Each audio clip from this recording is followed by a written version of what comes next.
EV तो आपने बहुत देखी होगी, लेकिन इतनी मीन ईवी आज तक मैंने तो नहीं देखी। यह है ऑडी ई-ट्रॉन जीटी 2022 मॉडल।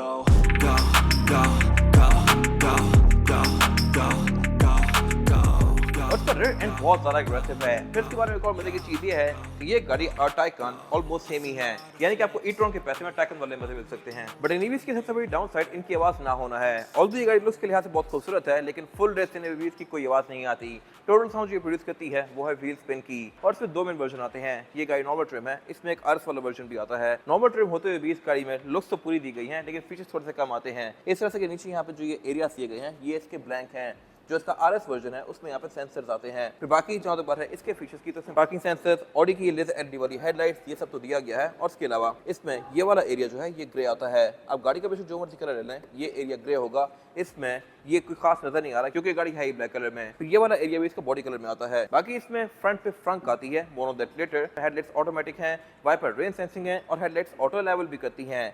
यहाँ पे डट्स भी काफी सारे दिए गए हैं जहाँ से गाड़ी हवा से करके साइड से बाहर करती है और इसकी एरोडायनामिक्स को बेहतर बनाती है। और साइड पे आ जाते ही गाड़ी और अग्रेसिव होती जाती है। सबसे मजेदार गाड़ी बैक पे है, और इसमें दो चार्जर्स दिए गए हैं। लेफ्ट साइड पे इसका नॉर्मल चार्जर है जहाँ से आप इसको घर में चार्ज करेंगे। राइट पे दिया गया है फास्ट चार्जर जहाँ से आप इसको कमर्शियली फास्ट चार्ज कर सकते हैं। सिंगल चार्ज करने में ये गाड़ी तकरीबन घर पे लेती है ओवरनाइट तकरीबन 8 से 9 घंटे। सुपर फास्ट चार्जर पे गाड़ी 1 घंटे के अंदर फुल हो सकती है। तो ये गाड़ी 360 डिग्री कैमरा सेटअप ऑफर करती है, और इसमें जो साइड मिरर हैं ये भी ऑटो डिमिंग वाले आते हैं। एक चीज के बारे में मैंने वियर्ड नोटिस की है, वो ये है कि इसके जो डोर्स हैं इनकी लॉकिंग थोड़ी सी अजीब है। अगर इसको खोलूंगा तो इसमें थोड़ा सा डिले है, लाइक लॉक खोलने में और दरवाजा खोलने में तकरीबन 1 सेकंड का डिले है। लेकिन बाहर से इतना मसला नहीं है, अंदर से ज़्यादा मसला है। किस तरह से मैं बताता हूँ। इसके जो भी दरवाजा बंद करता हूँ और इसको खोलता हूँ तो ये खुलता आसानी से नहीं है।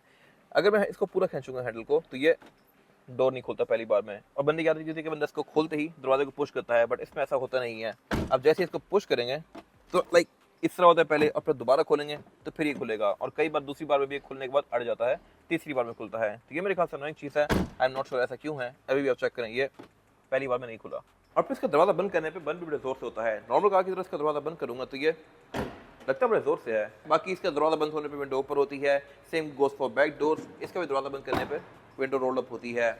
ऐसा यूजुअली तब होता है जब गाड़ियाँ कन्वर्टेबल आती हों, बट इसमें कन्वर्टेबल वर्जन है ही नहीं। इसमें ऐसा क्यों दिया गया है, I am not sure why. और बाकी ये गाड़ी क्वाट्रो है, यानी कि ऑल व्हील ड्राइव। इसमें चारों टायरों में पावर जाती है, और फिर ये रिम और टायर है भी स्टैगर्ड। अगला टायर कम चौड़ा है, पिछला ज़्यादा चौड़ा है, रिम भी थोड़ा ज़्यादा चौड़ा है, और ये रिम है भी 20 इंचेस का। जहाँ तो टायर साइज की तो बैक पे आता है 285, 40 और 20, और आगे आता है 245 और 20 इंचेस का रिम। लुक्स के लिहाज से ये रिम्स भी अच्छे हैं, बट इसमें और भी रिम्स की चॉइस ऑफर होती है। और यहाँ पे आते आते ये गाड़ी अच्छी खासी बोल्स्टर्ड हो जाती है, और ये सही बोल्स्टर्ड फेंडर इसके मैसिव टायर्स को कॉपरेट करने के लिए हैं। प्लस ये फेंडर जो है और बम्पर है बैक से जाकर थोड़ा सा अंदर हो जाता है, ताकि इसके मैसिव टायर आपको बैक से नजर आए। अभी आपको टायर नजर आ रहा होगा, और इससे गाड़ी की लुक बैक से सही मजेदार आती है। फिर इसकी बॉडी टाइप भी मोस्टली गाड़ी से डिफरेंट है। ये स्पोर्ट बाइक शेप में आती है, और ऑडी में अगर आप लाइनअप पे देखें तो A7 और फिर ये वाली गाड़ी या फिर A5 स्पोर्ट बाइक शेप में होती है, यानी कि छत आते आते बैक पे कंटिन्यू करते करते डिग्गी तक पहुंच जाती है। देखने में ये हैचबैक वाली शेप लगती है, बट है ये गाड़ी सेडान वाली शेप। 4 डोर हैं, लेकिन छत बैक तक जा रही है, स्लोपिंग रूफ है। और इसमें एक और चीज भी इंटरेस्टिंग है, वो ये है कि इसमें यहाँ पे स्पॉइलर आता है। इसको आप रेस ऑल ओवर कर सकते हैं, या फिर ये हाई स्पीड पे जाके खुद ही बाहर आ जाता है, या फिर आप जो इमरजेंसी ब्रेकिंग करते हैं तो ये एयर ब्रेक का काम भी करता है। लाइक इट शूट्स अप, और एयर ब्रेक की तरह ये गाड़ी की स्पीड रोकने में थोड़ा हेल्प करता है। बाकी इसके बैक पे जो सबसे मजेदार चीज है वो है इसकी टेल लाइट्स, जो कि एंड टू एंड कंटिन्यू कर रही हैं, और ये इसकी लुक को बहुत मीन बनाती हैं। और बाकी का मेन लुक आता है इसके रेड डिफ्यूजर से। ये भी इसमें अच्छा खासा मैसेज दिया गया है, लेकिन ये गाड़ी क्योंकि ईवी है तो यहाँ पे कोई एग्जॉस्ट नहीं है। सिर्फ यहाँ एग्जॉस्ट आ जाते हैं, और ये गाड़ी ईवी ना होती तो ये बहुत जबरदस्त चीज होती। बाकी इसमें टेकेट पावर है जो कि अनलॉक करने पे ऑल द वे अप जाएगा लाइक दिस।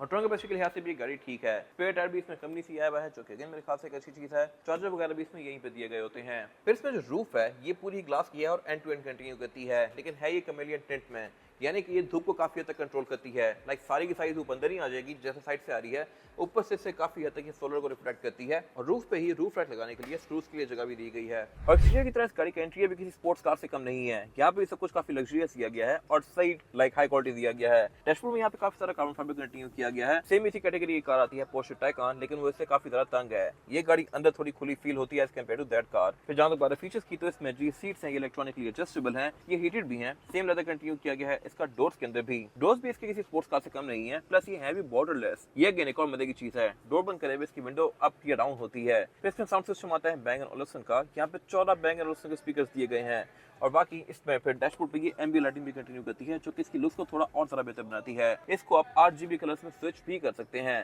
डैशबोर्ड भी इसका वाइब के लिहाज से अच्छा खासा खुला लगता है। सिर्फ एक चीज यहाँ पे जो पोर्शे में आती है फिट, वो है क्लॉक। ये क्लॉक नहीं ऑफर करती।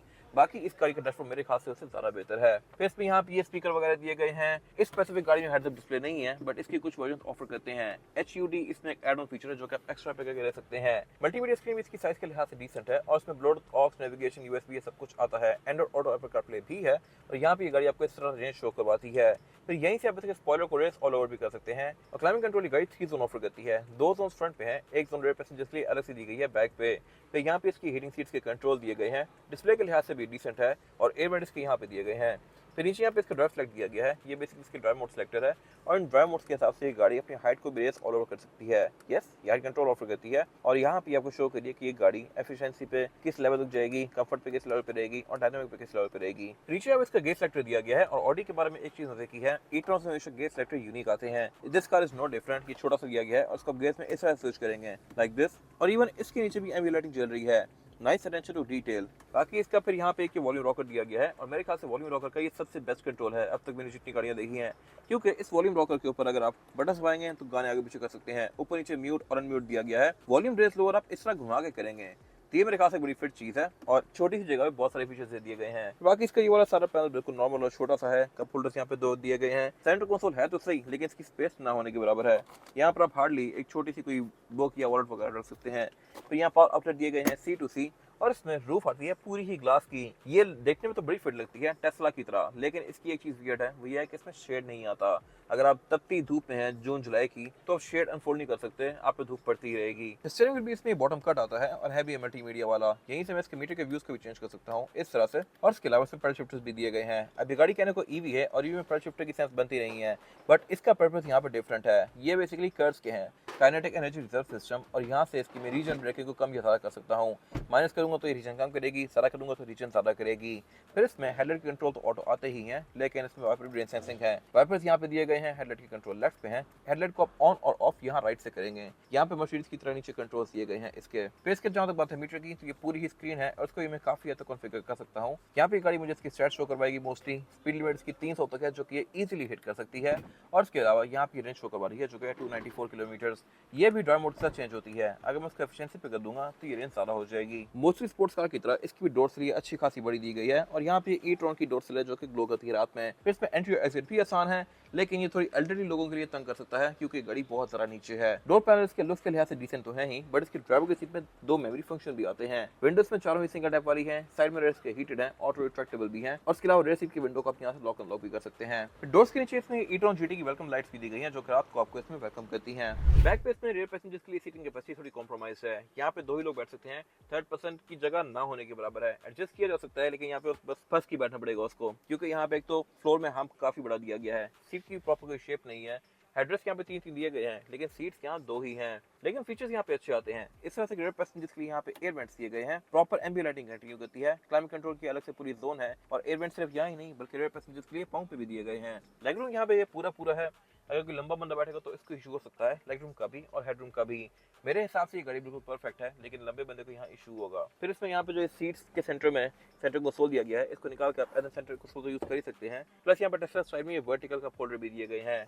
फिर इसमें केबिन लाइट्स यहाँ पे ये ऊपर आती हैं। डोर्स में एम्बिएंट लाइटिंग भी यहाँ पे कंटिन्यू करती है और एयरबैग भी इसमें रेयर पैसेंजर्स के लिए कर्टन्स पे दिए गए हैं। फिर इसके फ्रंट के बारे में भी चीज इंटरेस्टिंग है, वो ये है कि मोस्टली लोग फ्रंट खोलने के लिए या तो यहाँ जाते हैं या फिर इसके आसपास ढूंढते हैं, बट इसका ये केस में बोनट ओपनर यहाँ पे दिया गया है। ये बड़ी वियर्ड सी लोकेशन है और मोस्ट लोगों को मिलता नहीं है। और ये है इसका फ्रंट यानी कि फ्रंट ट्रंक। यहाँ पर आप अच्छा खासा सामान स्टोर कर सकते हैं और ये सबसे बेस्ट चीज़ यही है कि इनमें आगे और पीछे दोनों जगह स्टोरेज होती है। फिर यहाँ पे एक और चीज़ भी इंटरेस्टिंग है, वो ये है कि इसके कुछ पार्ट्स इंटरलिंक्ड है पोर्शा के साथ। इसके अगर आप टूल किट निकालें या फिर फेयर वगैरह निकालें तो ये इन पे लोगो दोनों के दिए गए होते हैं। ये रहा पोर्शे का लोगो, दूसरी तरफ ऑडी का लोगो है। अब कहने को ये ऑडी है बट यहाँ पोर्शे का पार्ट पड़ा हुआ है।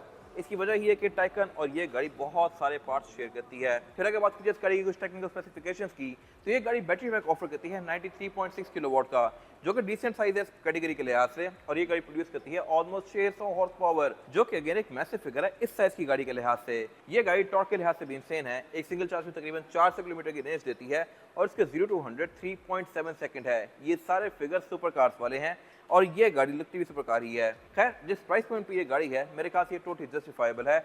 इसकी आस्किंग 2 करोड़ 70 लाख रुपए है और बाकी सिंगल चार्ज में 400 की रेंज भी इस कैटेगरी में डिसेंट है। अब गाड़ियां 500 प्लस भी जाने लगी हैं, लेकिन वो एवरीडे कार्स होती हैं, इस तरह की सुपर कार नहीं होती। बाकी इसमें मेंटेनेंस भी ना होने के बराबर है, क्योंकि ये गाड़ी ईवी है। इसमें सिर्फ टायर्स और ये ब्रेक पैड वगैरह चेंज होंगे, अंदर यहाँ पे कोई कंपोनेंट चेंज होने वाले हैं नहीं, ना इसमें ऑयल चेंज होते हैं। फ्लूइड के नाम पे इसमें सिर्फ एक ये फ्लूइड दिया गया है जो कि विंडशील्ड वॉशर है और एक ब्रेक का फ्लूइड दिया गया है, एंड दैट्स इट। पार्ट्स आपके इसको इजीली मिल जाएंगे पाकिस्तान में ऑडी से। यहाँ पे क्योंकि इंजन नहीं है तो यहाँ पे कोई इंस्टॉलेशन भी नहीं दी गई। इसके हुड के अंदर ये हाइड्रोलिक दिया गया है जो कि इसकी ओपनिंग को आसान बनाता है, और इसके अलावा यहाँ कुछ खास है नहीं।